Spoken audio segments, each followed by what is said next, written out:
할렐루야, 복된 아침입니다. 오늘도 주님의 말씀으로 한 주를 열어가는 은혜로운 성도님 되시기를 소원합니다. 우리 다 함께 찬송가 하겠습니다.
아멘. 이 시간 우리 함께 기도할 때에 오늘은 특별히 우리 가정들을 위해서 기도할 때에 우리 가정 안에 묶인 관계들 그리고 오해 또 약함 또 언어 폭력 등의 그 죄들이 십자가의 보혈로 풀어지고 끊어지는 역사가 있게 해달라고 우리 ANC 가정들을 위해서 함께 기도하겠습니다.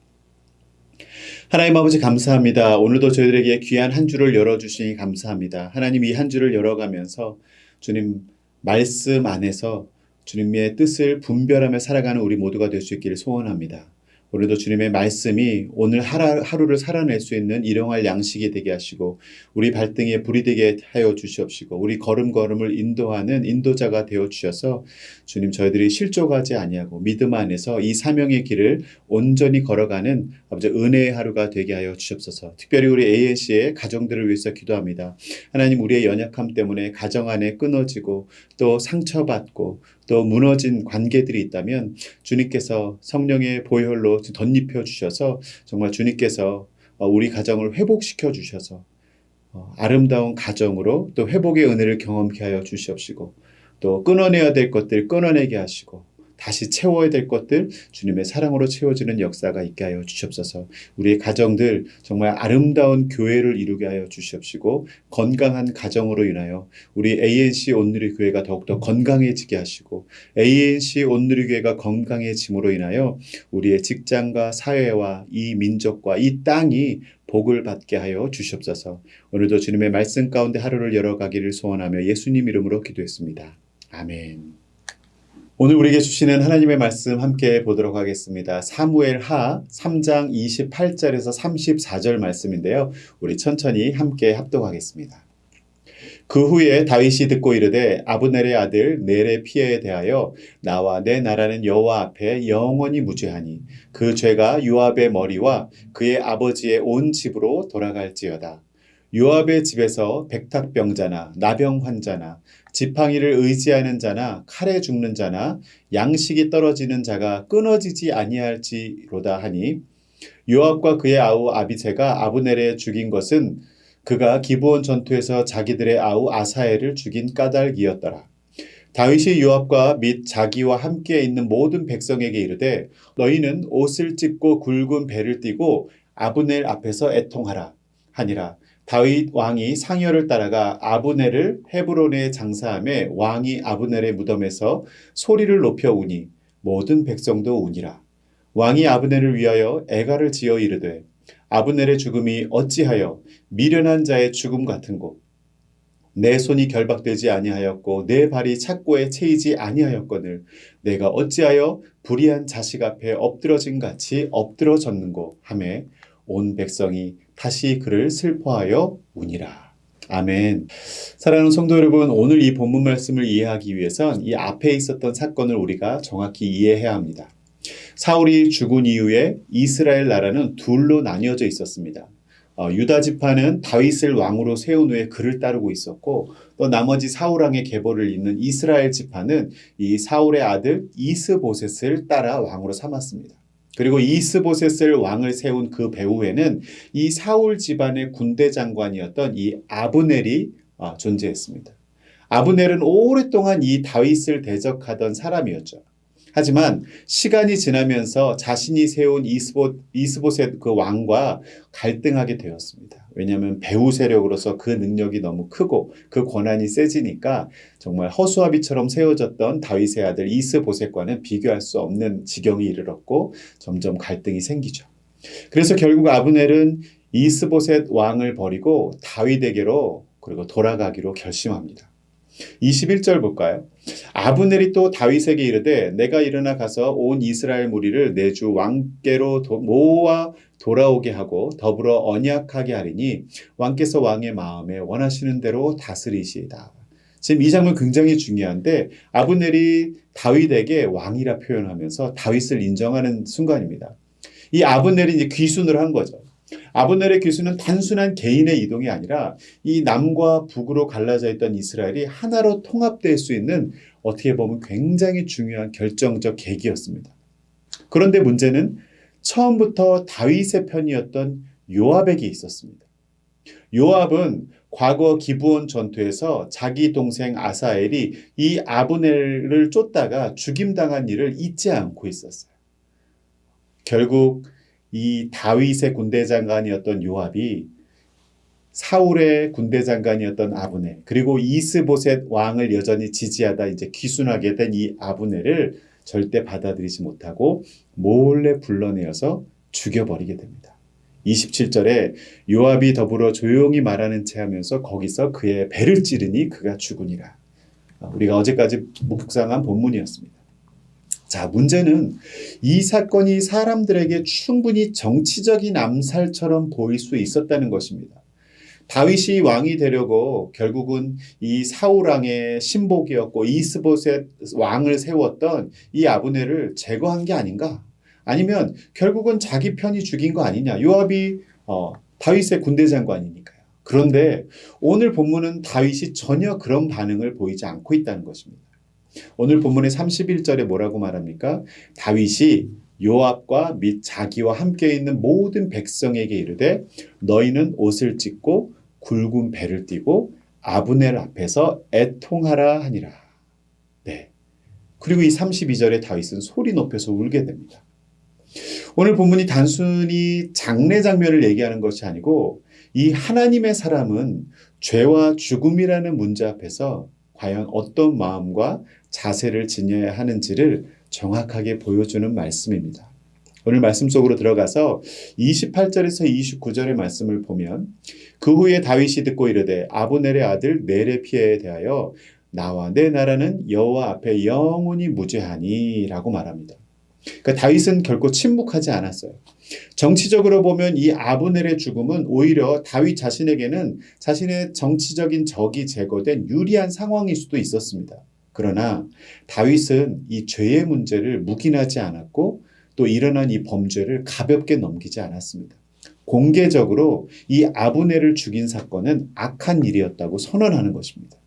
29절에 뭐라고 말했습니까? 그 죄가 이 아브넬을 죽인 요압의 머리와 그의 아버지의 온 집으로 돌아갈지어다. 아브넬을 죽인 이 요압 자신의 군대 장관, 자신의 오른팔도 같은 이 군대 장관 요압에게 저주를 하면서 요압의 머리와 그의 아버지의 온 집으로 돌아갈지어다 라고 선포를 했습니다. 이 개인의 열심과 개인의 복수심에 의해 일어난 살인은 결코 의롭지 못한 것임을 분명하게 지적하는 것입니다. 아무리 결과가 자신의 정치적 위험 인물을 제거한 상황이라 하더라도 이것은 결코 합리화할 수 없는 일임을 분명하게 짚고 넘어가는 것입니다. 오늘 성경 말씀에서 이런 다윗 왕의 모습을 통해서 하나님의 사람은 자신의 유익보다 하나님의 의를 먼저 선택하고 분별해야 함을 알 수 있습니다.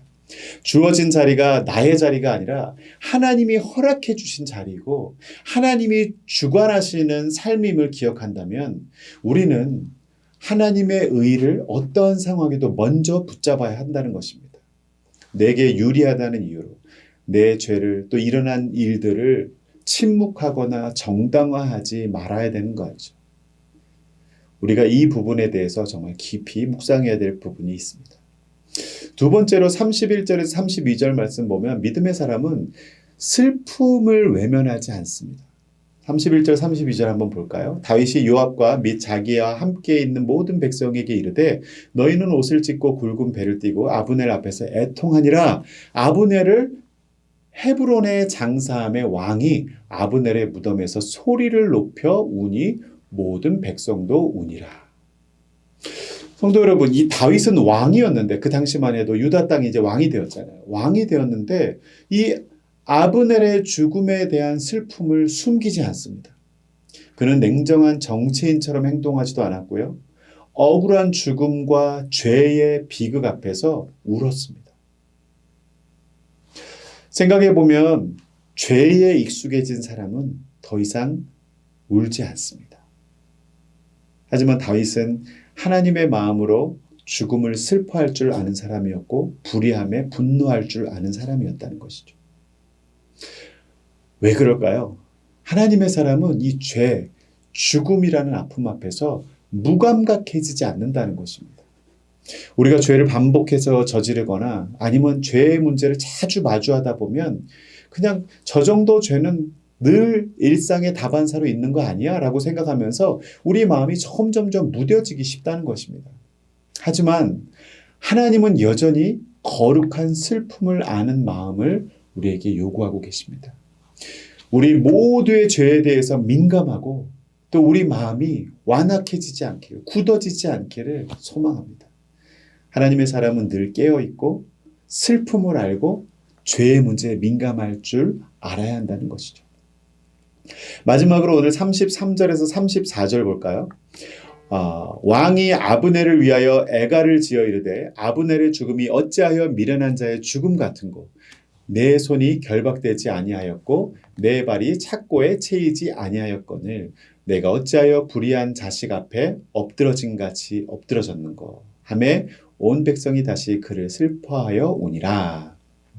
이 다윗은 공동체 전체가 이 죽음을 깨닫고 또 그 의미를 보게 만들었습니다. 아브넬은 죄인처럼 죽은 것이 아니라 불의하게 죽임을 당했다는 사실을 분명히 짚고 넘어가는 것입니다. 불의한 자에 의해 죽은 것이 애통하다는 이 노래를 온 백성이 알고 깨우치도록 애가를 지어 불렀다는 것이죠. 다윗은 이 사건을 단순한 정치적인 권력 다툼과 복수의 사건으로 보는 것이 아니라 우리가 공동체 전체가 이러한 죄의 심각성을 잊지 않도록 노력하고 있다는 사실을 우리가 마지막으로 볼 수 있습니다. 성도 여러분, 이 죄라는 것은요, 언제나 개인뿐 아니라 결국엔 이 죄 문제가 공동체를 무너뜨리는 힘이 있습니다. 그렇기 때문에 죄는 공동체 차원에서 공감과 교훈을 남기는 것이 매우 중요합니다. 우리는 죄의 문제에 대해 너무 쉽게 소비하고 너무 쉽게 처리하고 있지 않은지 돌아보아야 합니다. 죄의 문제를 드러내는 것이 오히려 공동체의 덕이 되지 않는다라고 판단해서 죄의 문제를 쉬쉬하고 너무 쉽게 덮어버린다든지 용서와 회복도 없이 그냥 무시로 넘겨버리는 일이 없는지 우리가 돌아봐야 할 것입니다. 우리가 다락방과 공동체 또 우리가 살아가고 있는 모든 사람들의 관계 속에서 이 죄의 문제를 번거로운 문제로 여기거나 그냥 긁어 부스럼 만들지 말자라는 생각이 더 팽배해 있다면 우리가 기도 가운데 다시 분별해야 될 필요가 있다는 것이죠. 그리고 이 죄의 문제는 나쁜 것이지만 죄 가운데 고통받는 자를 외면하는 것은 용서와 회복의 기회조차 박탈하고 영원한 고통 가운데 버려두는 행위이기 때문에 더욱 나쁜 죄인 것입니다. 죄의 문제는 적절하게 다루어져야 하고 고백되어져야 하고 또 치유와 회복의 과정을 준비하고 또 제시해 주어야 한다는 것이죠. 사랑하는 성도 여러분, 오늘 본문 속 다윗은 이 죄와 죽음 앞에서 소리를 높여 울었습니다. 그리고 그 눈물은 단순한 감정이 아니라 믿음의 사람으로서 하나님의 사람으로서 죄로 인해 무너진 세상을 바라보는 그런 또 바라보고 느끼는 슬픔과 그런 감정이었습니다. 성경에는 다윗보다 더 크게 우신 왕이 계세요. 바로 예수 그리스도이십니다. 예수님께서는 죄와 죽음으로 신음하는 세상을 보시면서 우셨습니다. 나사로의 무덤 앞에서도 우셨고 예루살렘을 바라보면서 안타까워 우셨고 결국 십자가에서 우리의 죄를 대신 지시는 일까지 행하셨죠.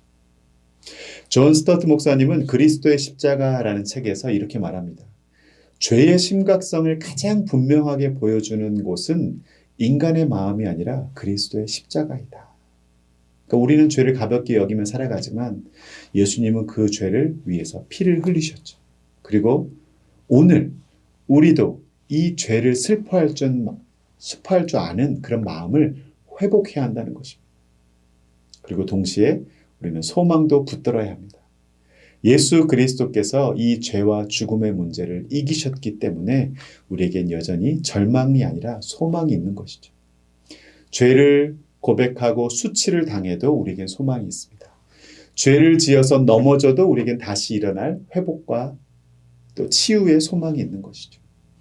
요한계시록 21장 4절에 이렇게 말합니다. 모든 눈물을 그 눈에서 닦아주시니 다시는 사망이 없고 애통하는 것이나 곡하는 것이나 아픈 것이 다시 있지 아니하리니. 네. 하나님은 언젠간 우리의 모든 눈물과 애통함을 닦아주실 것입니다. 그러나 그 날이 오기까지 우리는 우리의 삶의 현장에서 우리의 죄를 가볍게 여기지 말고 또 죄의 문제에 대해서 애통해하며 슬퍼하며 또 그것을 고백하며 살아가는, 그래서 복음을 붙들며 살아가는 성도가 되어야 할 것입니다.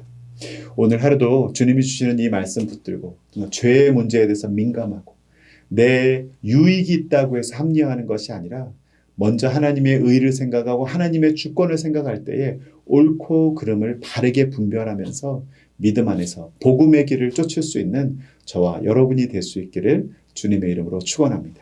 기도하겠습니다. 하나님 감사합니다. 오늘도 어떠한 상황 속에서도 하나님의 의를 먼저 드러내고 또 하나님의 영광을 드러내기를 주저하지 않았던, 또 죄의 문제에 대해서 애통하면서도 공동체와 함께 이 문제들을 품기 원했던 다윗 왕의 모습을 통해서 다시 한번 우리 삶 속에 일어나는 수많은 문제들에 대해서 우리가 무엇을 기준으로 살아가야 될 것인지, 또한 오늘 하루의 삶 속에서도 우리가 하나님의 영광을 드러내고 하나님의 의를 드러내는 사람으로 살아야 될 것을 결단하게 하시니 감사합니다. 오늘 하루를 사는 동안 정말 주님, 우리의 편리와 우리의 이익과 우리의 필요를 따라 살아가는 인생이 아니라 하나님의 뜻을 쫓아 살아갈 수 있는, 또 복음 안에 건강한 길을 선택할 수 있는 우리 모두가 되게 하여 주시옵소서. 감사하며 예수님 이름으로 기도했습니다. 아멘. 이제 각자의 기도 제목을 가지고 주님 앞에 나아가시길 바랍니다. 오늘도 승리하는 하루 되시기 바랍니다.